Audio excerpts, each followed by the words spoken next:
कितने फ्रेंड्स हमारे ऐसे हैं जिनके पास खन्ना की हैंडबुक है? किताबें भी जो यहाँ थी कहाँ? खन्ना की हैंडबुक कितने फ्रेंड्स के पास है? उसमें कोई है बात खन्ना नहीं। की भैया, हमें तो उसमें है, उस पायल बुक्स में खन्ना की बुक है कि नहीं है? नहीं है। चलिए, खन्ना की ना हो, कोई और हो।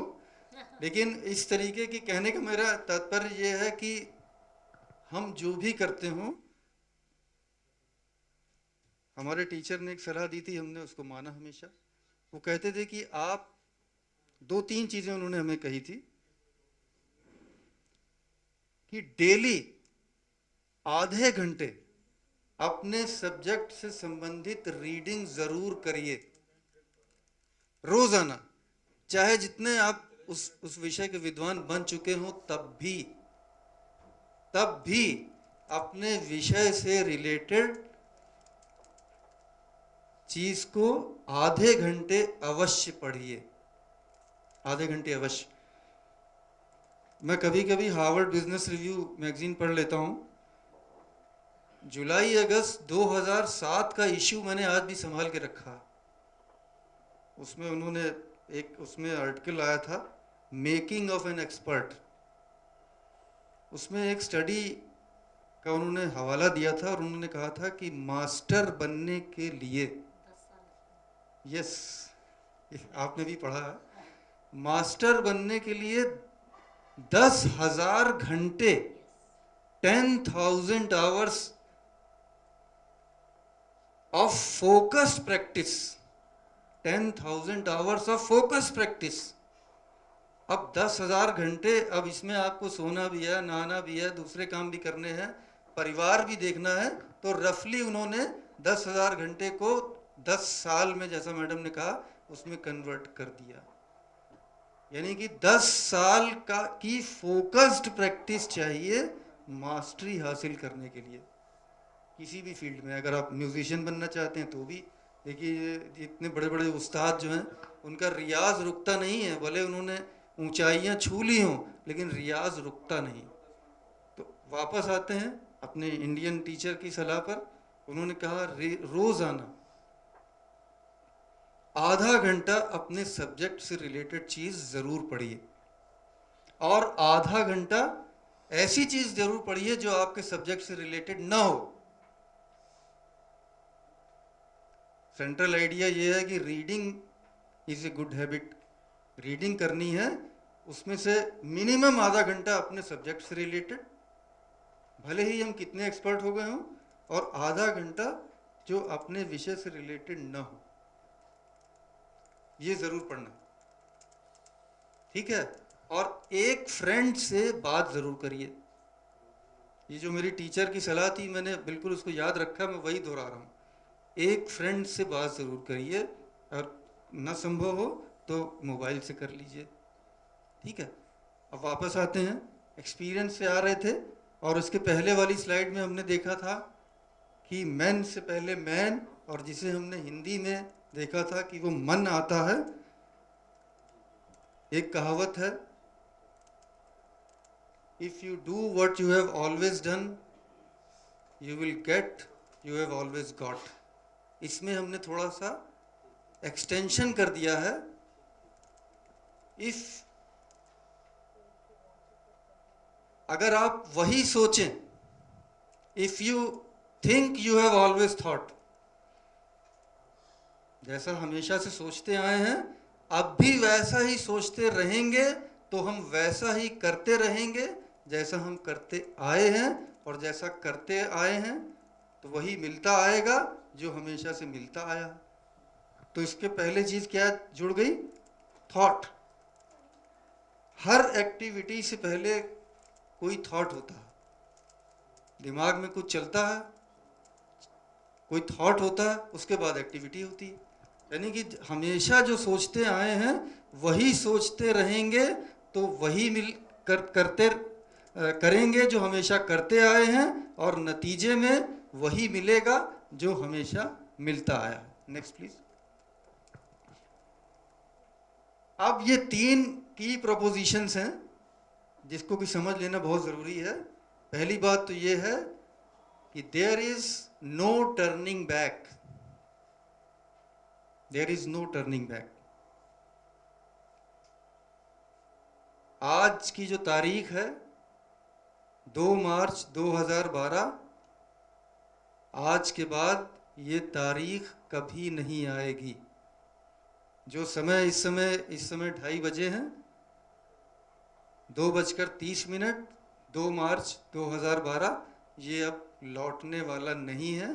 इस बात को हमें भली प्रकार समझ लेना चाहिए कि जो हम समय लेकर आए हैं वो बढ़ेगा नहीं एक मिनट भी, और वो लगातार घट रहा है और लगातार समय हमारे पास कम होता जा रहा है और पीछे मुड़ने का कोई रास्ता नहीं। 2-3 चीज़ें और हैं कि things will not go back to stable patterns of the past. Past में जो स्टेबल पैटर्न था, जो स्थिरता थी, वो अब नहीं आएगी। अब ग्लोबल कंपटीशन का ज़माना है, कोई जगह उससे बचेगी नहीं। शिक्षा भी ग्लोबल कंपटीशन से बचेगी नहीं। एक्सेलरेटिंग चेंज फटाफट आ रहा है। रिवोल्यूशनरी न्यू टेक्नोलॉजीज, इससे सब सहमत हैं कि टेक्नोलॉजीज, कहा जाता है कि technologies change at the speed of thought. इतनी तेजी से टेक्नोलॉजी बदलती है।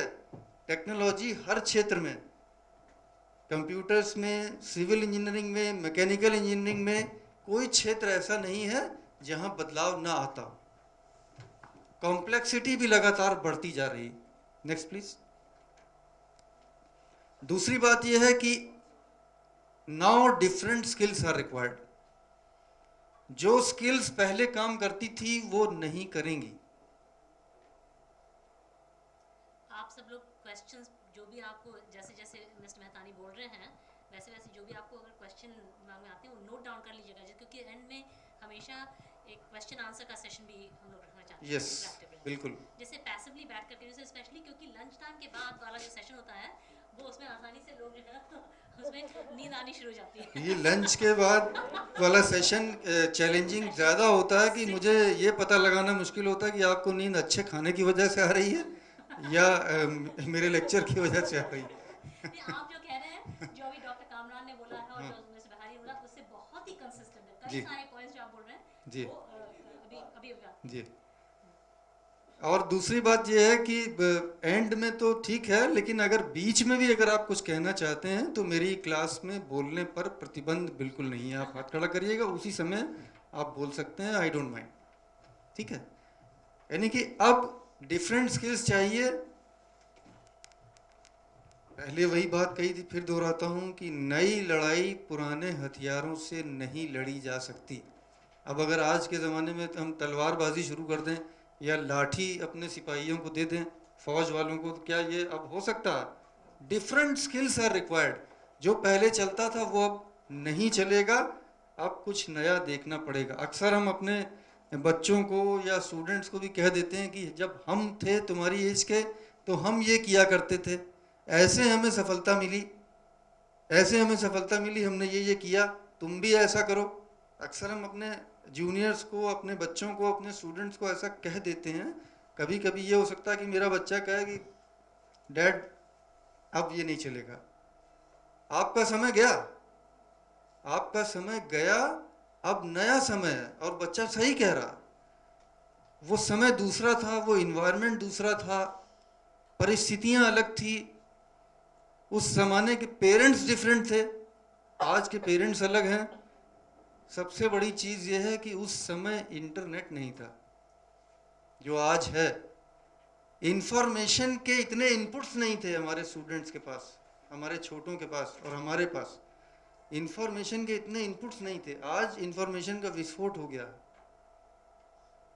अगर आप चाहें तो इतनी इंफॉर्मेशन आपको मिल सकती है कि आप जो चाहे कर लें। Next please. और अब we must find new bearings to roll on. इस पर हम ज्यादा चर्चा नहीं करेंगे, आगे आते हैं जो हमारे मेन चीज है। नेक्स्ट, कॉमन प्रॉब्लम क्या है? सेल्फ मैनेजमेंट में जो कॉमन प्रॉब्लम है, हमने इसको समझने की कोशिश की है कि ये डूइंग, यानी कि जो फिजिकल एस्पेक्ट है, इसके बारे में हम अक्सर चर्चा करते रहते हैं। जैसे स्ट्रेस मैनेजमेंट के बारे में हम बातचीत करते हैं, डाइट के बारे में, बहुत लोग कॉन्शियस भी हैं डाइट के बारे में, एक्सरसाइज, न्यूट्रिशन, इस सब की हम परवाह करते रहते हैं, इसके बारे में पढ़ते भी रहते हैं और समय समय पर चर्चा परिचर्चा भी करते रहते हैं। सोशल एस्पेक्ट जो है कि इमोशनल डेवलपमेंट कैसे हो, साइकोलॉजिकल असेसमेंट, क्वालिटी सर्कल्स, तो आप जैसे आपके यहाँ भी होता रहता है, टीम वर्क, इन सब चीज़ों के बारे में भी हम बातचीत करते रहते हैं। थिंकिंग यानी जो मेंटल पहलू है, इंटेलेक्चुअल डेवलपमेंट हमारा कैसा हो, माइंड पावर, लर्निंग, इनकी भी बातचीत करते हैं। लेकिन जो नेग्लेक्टेड पार्ट है, जो बीइंग वाला पार्ट है, ये नेग्लेक्टेड है, इसको हमें इस समय देखना जरूरी है।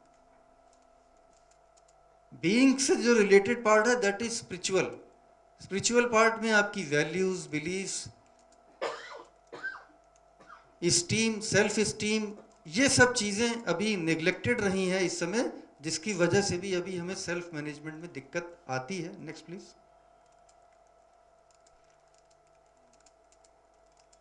उसी को हमने यहाँ समराइज किया है कि मेन प्रॉब्लम सब क्या आई। देखिए ये इसी ऑर्डर में चलेगा, हम एक एक करके एक्सप्लेन करेंगे कि सबसे पहली बात तो आती है ईगो। ईगो अगर हम हिंदी में समझें तो बेहतर ढंग से समझेंगे। ईगो को हिंदी में कहते हैं अभिमान। अभिमान, अभिमान शब्द दो शब्दों से मिलकर बना है। अभिमान, अभि प्लस मान। तो जब ईगो या अभिमान जब आ जाता है, तो अगर व्यक्ति बड़ा है या सीनियर है, तो बड़ा व्यक्ति का अभिमान कहता है कि अभी अभी मेरी बात मानी जानी चाहिए, अभी अभी मेरी बात मानी जानी चाहिए, बड़े का अभिमान कहता है कि डू एज आई से।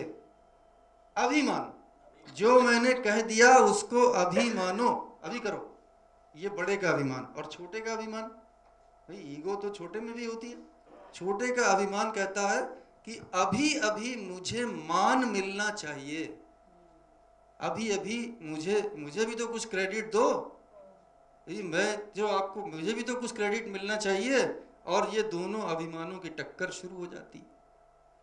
बड़े का अभिमान कहता है कि अभी अभी मुझे मान मिलना चाहिए, और छोटा कि मुझे अभी, बड़े ने कहा अभी मेरी बात मानी जानी चाहिए, और छोटे का अभिमान कहता है कि अभी अभी मुझे भी मान मिलना चाहिए, दो लफ्ज एप्रिसिएशन के मुझे भी मिलना चाहिए, कुछ मेरी भी पीठ थपथपाई जानी चाहिए, ये कहता है छोटे का अभिमान।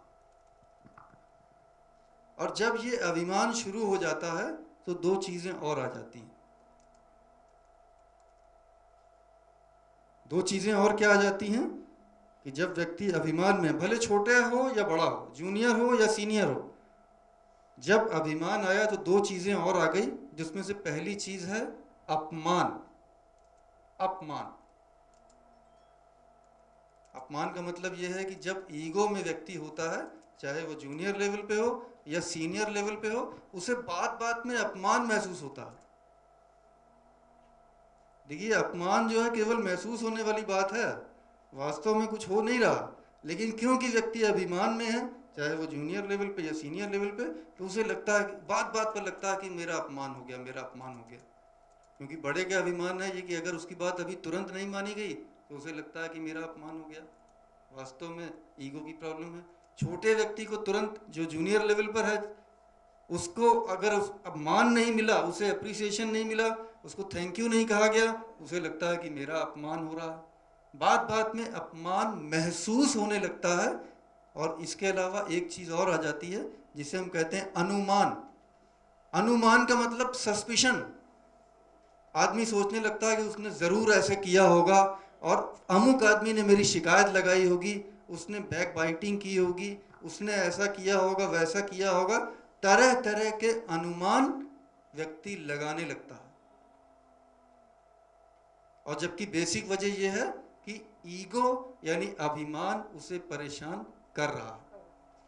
और जब व्यक्ति अनुमान लगाने लगता है, जब सस्पिशियस हो जाता है, तो वो उसको दूसरे व्यक्ति की बॉडी लैंग्वेज भी वैसी दिखाई देती है जैसा कि वो देखना चाहता है। उसको उसके हाव भाव से लगता है कि हाँ ये मेरा अपमान ही कर रहा है, क्योंकि उसका दिमाग उस समय उसी प्रकार से चल रहा है। उसके दिमाग पर हरा चश्मा लग गया तो अब सब हरा ही हरा दिख रहा। वो अपने फ्रेंड्स को सबको कहेगा कि नहीं, उसकी तो बॉडी लैंग्वेज इतनी लाउड थी, उसी से मुझे पता लग रहा था कि वो तो मेरा अपमान ही करना चाहता। वास्तव में जो उसका मन देखना चाह रहा था वही वो देख रहा था। बेसिक चीज जो थी वो थी ईगो। ईगो से ऑपोजिट एक चीज है सेल्फ रिस्पेक्ट। सेल्फ रिस्पेक्ट जिसको हम हिंदी में कहते हैं स्वमान। स्वमान, सेल्फ रिस्पेक्ट। सेल्फ रिस्पेक्ट बहुत इंपॉर्टेंट चीज है। सेल्फ, देखिए लोग अक्सर बातचीत में कहते हैं भाई मेरी भी कुछ सेल्फ रिस्पेक्ट है, लेकिन सेल्फ रिस्पेक्ट और ईगो में अंतर है। There is a difference between self respect and ego. ये दोनों एक चीज नहीं है।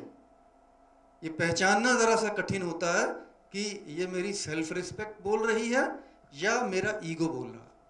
ये थोड़ा सा कठिन हो जाता। कैसे पहचाने कि ये मेरा स्वमान या सेल्फ रिस्पेक्ट है या मेरा अभिमान या ईगो है। सेल्फ रिस्पेक्ट का मतलब ये होता है कि जो हमारी वैल्यूज हैं, वैल्यूज का मतलब मूल्य, जीवन मूल्य। जीवन मूल्य क्या होते हैं? वो चीजें जिनकी हम कुछ वैल्यू समझते हैं, जो मेरे लिए कुछ वैल्यू की चीजें हैं, उन्हीं को हम वैल्यूज या जीवन मूल्य कहते हैं। उदाहरण के लिए ईमानदारी। अगर मेरे लिए ईमानदारी का कोई महत्व है, अगर मैं सचमुच समझता हूं कि ये अच्छी चीज है, then this is a value for me. Honesty अगर मैं समझता हूं सचमुच, तब ये मेरे लिए वैल्यू है। इंटेग्रिटी, अगर मैं समझता हूं कि इंटेग्रिटी जीवन में होनी चाहिए, इसको मैं सचमुच, ये मेरे लिए महत्व का बिंदु है, तो इसका मतलब कि ये मेरे लिए मूल्य या मेरे लिए वैल्यू है। This is thing of value. तो ये सब वैल्यूज। सेल्फ रिस्पेक्ट का मतलब ये है कि जो वैल्यूज हैं आपकी, उसकी रिस्पेक्ट करिए। मेरे लिए सेल्फ रिस्पेक्ट का ये मतलब नहीं कि मैं रोजाना अपने आप को माला पहनवाता रहूं। ये मतलब नहीं है कि रोज कोई लोग मुझे हाथ जोड़ें, मेरी आरती उतारें। ये मतलब नहीं है सेल्फ रिस्पेक्ट का मतलब। सेल्फ रिस्पेक्ट का मतलब ये है कि जो वैल्यूज हैं उसकी रिस्पेक्ट मैं खुद करूं, उसकी रिस्पेक्ट मैं खुद करूं। अब आप देखिए, कोई व्यक्ति जब किसी के पास मांगने जाता,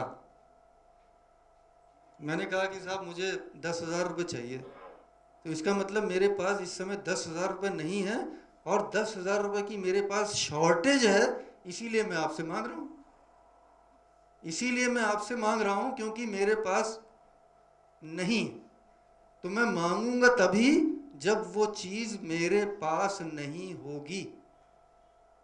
तो सेल्फ रिस्पेक्ट का मतलब ये है कि मैं जब स्वयं अपनी उस वैल्यू की रिस्पेक्ट नहीं करता, तो दूसरों से उस वैल्यू की रिस्पेक्ट मांगने चला जाता हूँ कि साहब मुझे लगता रहता कि बस मुझे ये रिस्पेक्ट करें, ये करें, और जबकि मैं खुद अपने ऊपर कृपा दृष्टि नहीं कर रहा। ईश्वर मुझ पर कृपा करे या कोई और करे, इसके पहले मैं स्वयं तो अपने ऊपर कृपा कर दूं। पहले मैं ये तो देखूं कि ये जो वैल्यू है मेरी, इसकी रिस्पेक्ट मैं खुद करता हूं या नहीं करता।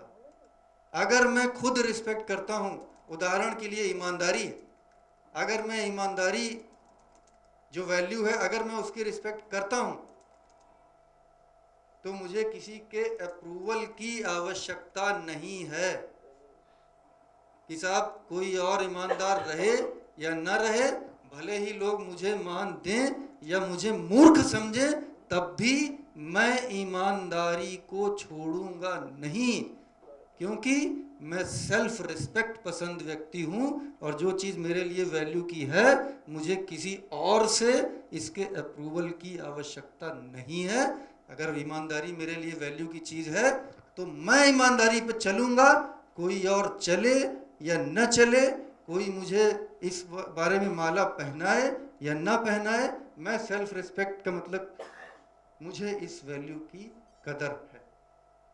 सच्चाई, मुझे सच्चाई की कदर है, मेरे लिए वैल्यू है, मैं इसकी रिस्पेक्ट स्वयं करता हूं, कोई माने या ना माने।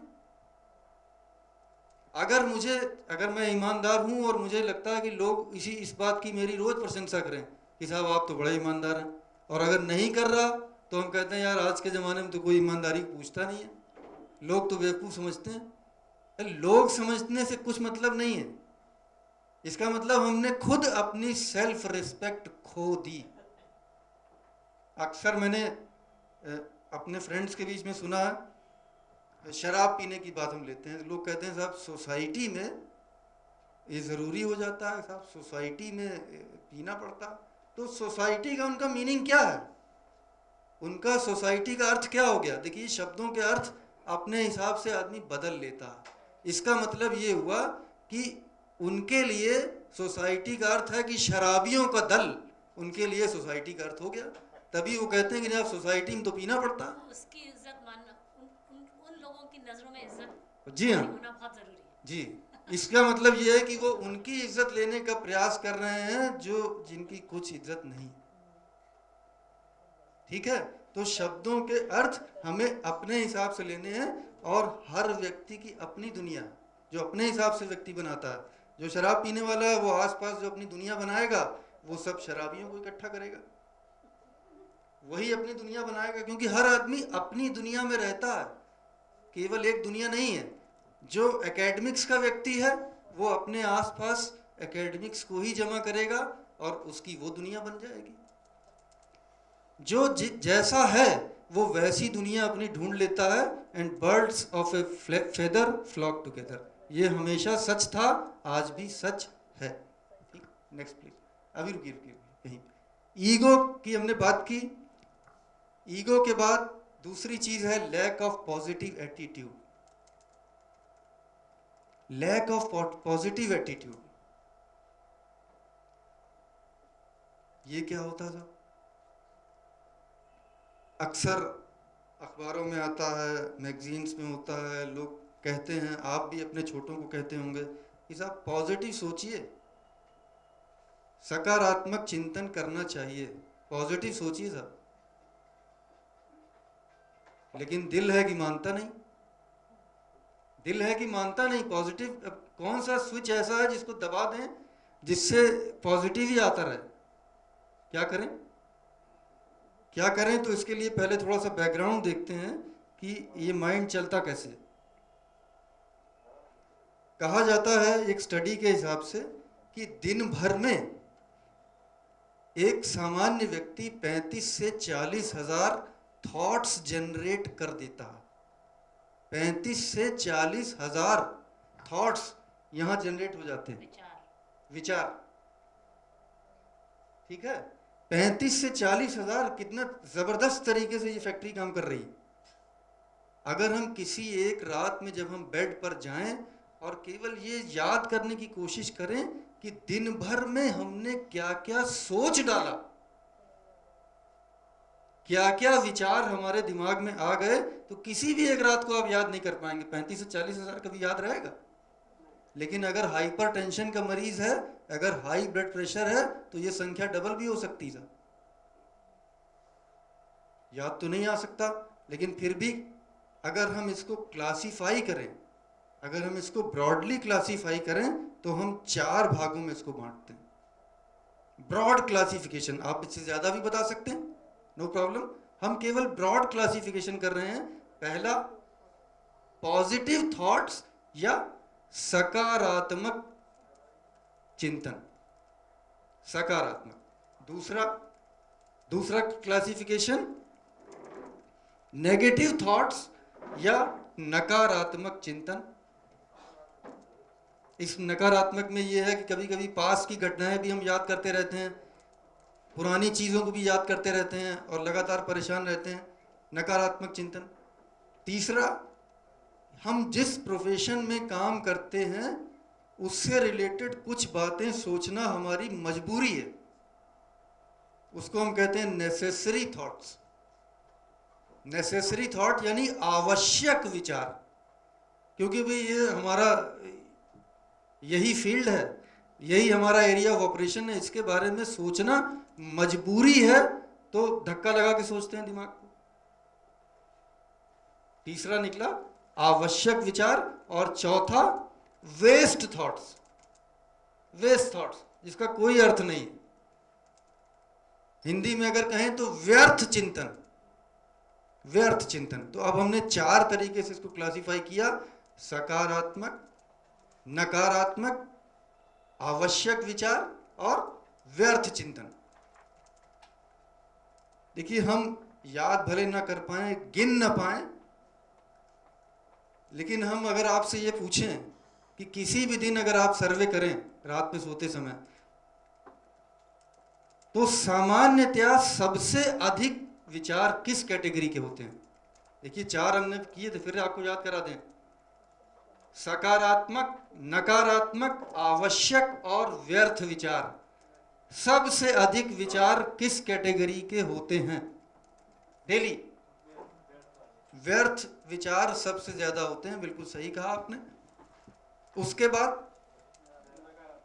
बाद नकारात्मक, यानी कि इतना बड़ा पार्ट जो मैंने 35 से 40 हजार थॉट्स जनरेट किए थे,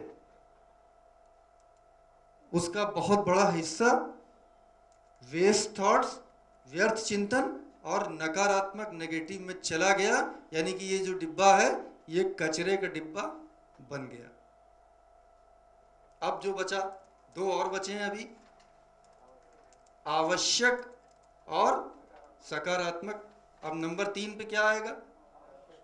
आवश्यक और सबसे कम, और जिसके बारे में सबसे ज्यादा लेक्चर दिया जाता है कि साहब सकारात्मक सोचिए, पॉजिटिव सोचिए, वो सबसे कम, सबसे कम वही। और कहा कि हम कहते हैं कि as you think so you become, as we think so we become. जैसे हम सोचते हैं, जैसा हमारा चिंतन, वैसा हमारा आचरण, वही हम करते हैं। अब इतना ज्यादा हिस्सा व्यर्थ और नकारात्मक में जब चला गया, तो इसका मतलब यह है कि नकारात्मक ऊर्जा ऊपर से लेकर नीचे तक हमारे अंदर भर जाती है। हम पूरे नेगेटिव एनर्जी से भरे हुए होते हैं, और हर चीज में हमारा पहला रिएक्शन, हमारी पहली प्रतिक्रिया नकारात्मक ही होती है। कारण क्या है कि हम नकारात्मक ऊर्जा से भरे हुए हैं, क्योंकि हम नकारात्मक चिंतन करते रहते हैं। इसलिए हम नकारात्मक ऊर्जा से भर गए हैं, और इसलिए हमारी पहली प्रतिक्रिया, फर्स्ट रिएक्शन हमेशा नेगेटिव होता है। अरे ये नहीं हो पाएगा, ये नहीं हो पाएगा, ऐसे कहीं होता। कोई भी चीज़ कही गई, नहीं नहीं साहब ये नहीं हो सकता, हम इतने दिनों से देख रहे हैं, ऐसे कई आए चले गए, ऐसा कहीं होता। अगर आपका 15-16 साल का बच्चा है, कहीं पढ़ने गया, 1 घंटा लेट हो गया, तो आपके मन में विचार पॉजिटिव आएगा कि नेगेटिव आएगा? कोई भी चीज़ हो, तुरंत नेगेटिव विचार आना शुरू होता है, क्योंकि अंदर नकारात्मक चिंतन लगातार चलता है। अब क्या करें? अब क्या करें? कहा गया है, now it has been established, पूरी दुनिया में अब ये मान लिया गया है कि thinking is a skill, thinking is a skill. और जैसे कोई भी स्किल इंप्रूव की जा सकती है, थिंकिंग कैन ऑल्सो